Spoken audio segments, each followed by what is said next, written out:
नमस्ते, मी अनंत कौसाल. आजच्या लेक्चर मध्ये आपण पॅनक्रिया विषयी माहिती बघणार आहोत. ओके, पॅनक्रियाचे एक्सटर्नल फीचर आपण आजच्या लेक्चर मध्ये डिस्कस करणार आहोत. Okay, external feature divided into two division. Sir, आपलं जे पॅनक्रिया असतं ते दोन डिव्हिजन मध्ये डिवाइड केलेलं आहे. ओके, दोन भागामध्ये विभागित केलेलं आहे. Okay, divided into two division, external division आणि इंटरनल डिवीजन.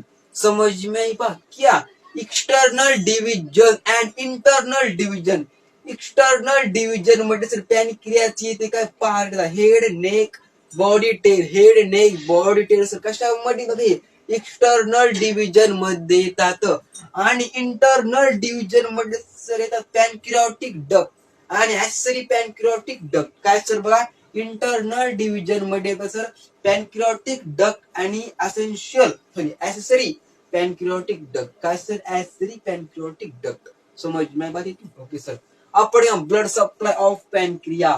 ब्लड सप्लाय म्हणजे सर काय? त्याला की ब्लड पुरवणे. ओके, त्या लिव्हर आपलं पॅनक्रियाला ब्लड पुरवण्याचं काम कोणती आर्टरी करते. Okay, blood supply of pancreas. Okay, splenic artery. Okay, splenic artery काय करते सर? ती ब्लड सप्लाय याला पुरवत असते पॅनक्रियाजला आपल्या. क्लिअर आहेत ना? Okay sir, gastroduodenal artery. कोणती? गॅस्ट्रोड्युडेनल आर्टरी काय करते सर? त्या पॅनक्रियाजला ब्लड सप्लाय पुरवते. समज नाही वाटत? ओके सर, फिर नर्व सप्लाय, वेगस नर्व. कोणती सर? वेगस नर्व ही नर्व सप्लाय पुरवते आपल्या पॅनक्रियाजला. नंतर sympathetic and parasympathetic nerve supply. कोणती सर? सिम्पॅथॅटिक आणि पॅरासिम्पॅथॅटिक नर्व सप्लाय.